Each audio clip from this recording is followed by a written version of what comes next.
গুম নির্যাতনের ঘটনায় শেখ হাসিনার বিচার চেয়ে আন্তর্জাতিক অপরাধ ট্রাইব্যুনালে এসে অভিযোগ দায়ের করেছেন বাংলাদেশ জামায়াত ইসলামীর সাবেক নায়েবে আমির দেলোয়ার হোসেন সাঈদীর মামলার অন্যতম গুরুত্বপূর্ণ সাক্ষী শুক্রঞ্জক বালী।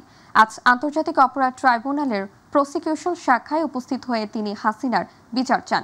এই শুক্রঞ্জন বালী ছিলেন সাঈদীর মামলার রাষ্ট্রপক্ষের এক সাক্ষী।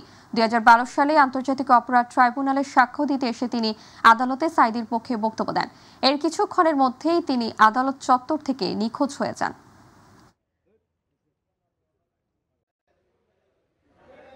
কোনখানে আমি বলতে পারি না, এখান দিয়ে নিয়ে গেছে। নেওয়ার পরে আপনার এখানে প্রশাসনরা নেওয়ার পরে মানে আমার নাক মুখ আটকাইয়া কোথায় নিয়ে গেছে নিজেই আমি জায়গার কথা আমি বলতে পারবো না।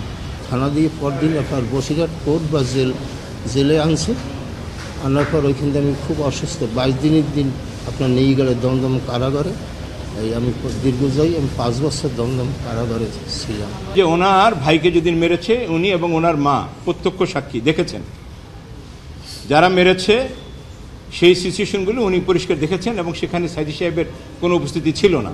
এই মিথ্যা সাক্ষ্য এবং মিথ্যা মামলার মাস্টার মাইন্ড ছিলেন, তাকে করেছি আমরা। কামরুল ইসলাম সাহেবকে করেছি, যিনি ওই সময় আইন প্রতিমন্ত্রী ছিলেন। বিচারপতি এটিএম ফজলে কবির সাহেবকে আমরা আসামি করেছি। আমরা হেলাল উদ্দিন সাহেবকে আসামি করেছি, যিনি এই ঘটনার অন্যতম কুশীলক। আমরা